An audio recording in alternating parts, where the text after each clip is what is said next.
Good morning, friends. It is 8 o'clock on a Tuesday morning, and we're hitting the road today. So I'm going to see a car in a place called Thetford, which is about an hour and 3/4 away from my workshop. And I thought it would be good to sort of bring you along. We can talk about, I guess, what my thought process is for potentially buying a new vehicle. We can see what it's like. I'm not sure if the guy will let me film when we're there, and I don't feel that confident about doing that, but nonetheless, we'll go and have a look and potentially be coming home. I brought my trailer with me, which I don't always do because I think it sort of knackers your negotiating position if you bring a trailer. But this vehicle is at such a price that I don't think there's going to be much negotiation to be had, and it's an hour and 45 each way, so say that's a good half a day out of my day at least to go and view it. So I thought I don't really want to do that twice, so let's just go take the trailer, and if we like it we can bring it home. So I'm gonna get my foot down and stick some music on and enjoy the ride on this lovely morning, and we'll see how we get on.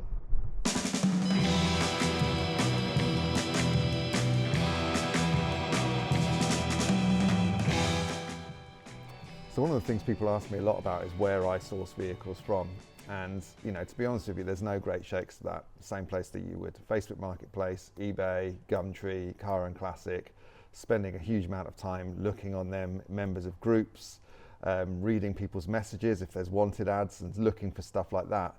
And it's quite challenging, if I'm honest, because it's always a risk when you purchase a classic car. What if there's more wrong with it than it's advertised with? And for me, the tipping point of when I decide to hit go is where I think the ceiling price for the car is much higher than what it is, or indeed it's cheap enough that there is, even if you uncover more stuff wrong with it than there actually is, that I could at least get out of it and hopefully not lose any money by advertising it well and being honest about any issues that are with it.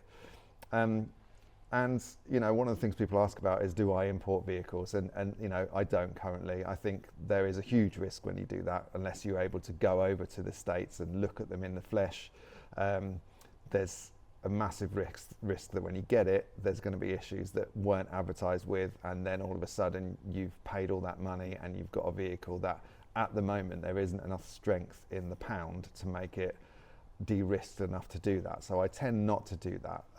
Hopefully one day I'll be able to go to the States and actually do some picking myself. That would be the dream, but until I can do that, I'll be sourcing vehicles from over here in the UK and basically just trying to spot things that I think I can build value into by improving, modifying and customizing them, or where they're at a price where I think the risk is minimal if it ends up being a complete rot box or, you know, mechanically knackered, that I'll be able to move it on because there's enough value in it that there's very little risk. So yeah, in answer to your question, that's how, and this vehicle is one of those ones where I think it's at a price where there's very little risk. I could probably do something to it, clean it up and then re-advertise and get back the money that I pay out for it. But the opportunity is quite great. So back to the road and let's see if we make that purchase. Okay. Mission successful. We now have a vehicle loaded on the back. I'm not sure if you can see it. To be honest with you, I wasn't really looking to buy any vehicles at the moment until we'd sold a couple of things. But I'd been watching this for a while because I think it has potential, and the price dropped and dropped and dropped. And it was a really nice guy selling it. It was in his mum's garage and they just needed it gone. And so yeah, they had quite a bit of interest, but the price has just dropped and I managed to steam in there and get it for what I think is a really good price. It does need a lot of work, but the reason I thought I would take that risk is because I think actually, even if I do nothing, I will be able to sell it for more than I purchased it for, just by advertising it in the right places where I know these kind of things go. Also, I was able to, it wasn't too far away, so I was able to come and collect it myself, so that doesn't cost a lot of money. But yeah, I'll get it home. We've got an hour and 40 to get back to the workshop, and I'll show you around and see what you think. Because I think, like I say, we've got a few options in terms of what we do with it. Either just sell it on as it is, do a bit of work to it, get it running, or do something a bit more comprehensive. And I think potentially it has the sort of potential and the potential desirability to be worth investing a bit of time and money into. So I'm looking forward to seeing what you think. So yeah, I'm going to hit the roads and I'll catch you in a bit. So here she is, a 1987 Ford Bronco II, a mini Bronco if you like, and a vehicle that I think was never really popular in its inception. I think being a smaller version of the Bronco compared to the larger ones, people kind of wanted the large vehicle. But I think in 2025, for a UK market, with the popularity of more square body vehicles and with the size that makes it more usable, this thing could be a fantastic vehicle for someone in the UK.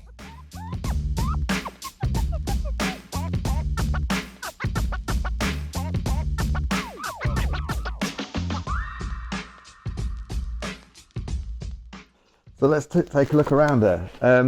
So I pulled it out of a garage, as I said, where it has been sat for about 7 years since it failed its MOT in 2018. And it failed its MOT on a number of things related to brakes, so parking brake, a imbalance across the axle. So it's definitely going to need some brake work. And it also failed on like an indicator, which I love, and also some welding to the body. So it's obviously going to need some work, and I think it'll be a case of assessing what needs to be done and thinking about what is going to make me the most profit, really. And that's always the challenge. You know, it's very difficult for me not to kind of think with my heart here, because I actually really like it. I think it's going to be a really usable vehicle. But certainly at first glance, it needs work. But it is complete and it's all there. And it's a rare vehicle over here in the UK. So I think, first of all, it's going to need a clean. As you can see, it's been in a barn. And that's going to be one of the first things. But I'm happy to say the interior is absolutely spectacular and immaculate. Like I say, all complete and pure 80s velour luxe, which I've become quite addicted to now. All right, under the hood. So these vehicles were considered to be underpowered in the States, actually. And interestingly, this is the Cologne 2.9 litre V6 engine. This is actually the engine that was built for the European market, I believe, and you would have found it in the kind of legendary Sierra XR4i, the four-wheel drive one. So actually, by our standards, it's quite a powerful engine, I suppose, but by the American big displacement engines, this was considered quite underpowered. But it was pretty much the only vehicle engine available with these, I think. Certainly in these slightly later ones, it's 1987, it was the only engine. There was a diesel derivative sometime, and I think there was an earlier version as well. But they are bulletproof, they're very reliable, and as you can see, it looks very barn-findy. There's lots of muck and rubbish in here that I will want to clear out. But it does kind of run, it dies after a while. Might be because of poor fuel. I did drive it in here, drove off the trailer. But I certainly want to be giving it a clean and going through it mechanically. As with the Ramcharger, looks like the air conditioning is disconnected, which is fine. That will probably just stay in situ for this one. I'm going to obviously give it a service, check everything over, check the fuel lines. I probably will just change the thermostat, as one of my subscribers very kindly suggested I just do it as a matter of sort of routine. So I'll do that. I think probably I'll replace the master cylinder on the brakes there. It looks a bit tired. And yeah, just go through it all. I think lots of the electrical connections want a good clean and good service, and just make it mechanically work well. That's kind of my intention with this. This isn't a premium build, if you like. This is certainly under here. This is about getting it running and driving and reliably working. And with the fuel injection, if we can get it all running well, it should fire on the button and take you across the country. So I think a large part of this build will be bodywork. You can see the lower sort of 6 inches all the way around has been painted, which would suggest to me work has already been done to repair this. But you can see where it is bubbling through again. So I want to take that back, find out how the repair was done, and you can see that's very crispy there. I think potentially it's been done with fiberglass, which, as I've said before, I don't particularly like. So what I'll do is take back all of the bubbles and investigate. This is certainly fiberglass here. And it was actually failed on its last MOT because of body work rust within 30 centimeters of the body mount, which is down here. And I think it might be here. So I'll take back all of this stuff, and where appropriate, weld in new metal. This is always a sign of something untoward. So yeah, I'll be pulling that off and potentially, again, just building a repair panel. It's going to be hard for me to get repair panels for this. So it'll be about fabricating, but I hope that most of it is not too far gone for us to not just be able to take it back, find the good metal, treat it and repair it. Likewise, like here, like I say, it's still solid, but it's bubbling. So we want to get back to good metal, and see what's like under there, treat it, skim it, fill it, all that kind of stuff. And like I say, where it does need more significant repairs, we will do that too. I think it's got potential to be something really cool. I think once this is all sorted, yeah, you can kind of see all the way around here. Again, it does feel kind of solid, but all the paint or the filler has all come off. So I need to get all this off. You can see repairs have happened here. Let's see what's happened there, get that off. I think it's going to be quite a lot of body work, and just finding out where there is good metal, finding out where we need to repair, replace, and get it back to being something cool, because I think it has potential.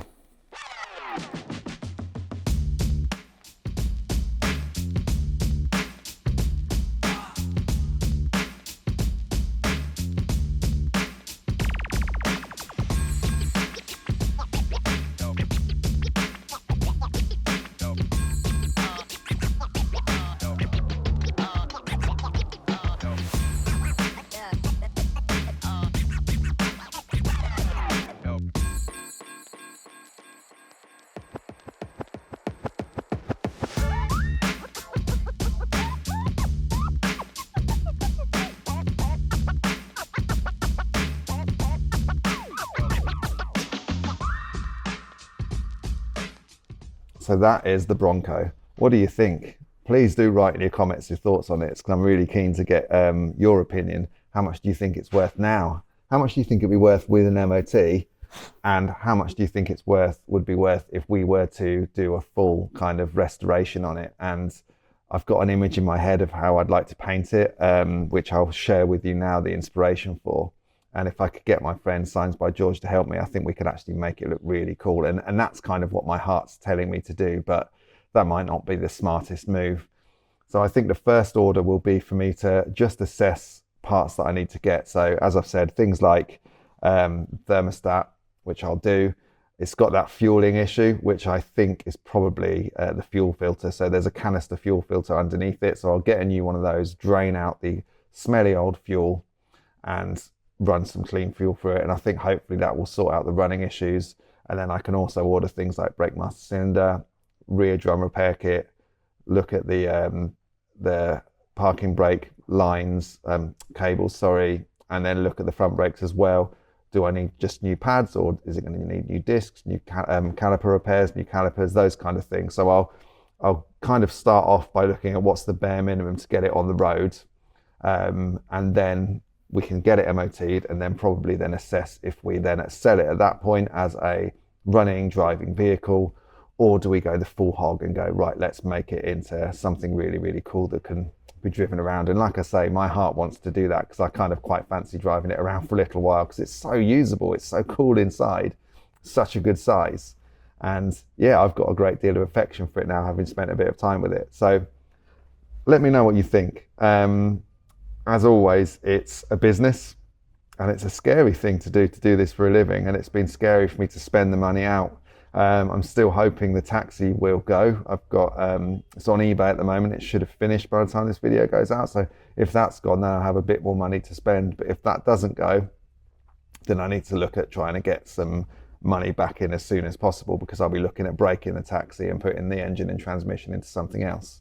So thank you very much. We took a little bit of a break from the Ram Charger project to share this with you. Just gives me an opportunity to make sure that the next video I put on the Ram Charger is one that's beefy, because I haven't quite finished the interior yet, and I want that to be fully finished for the next interior.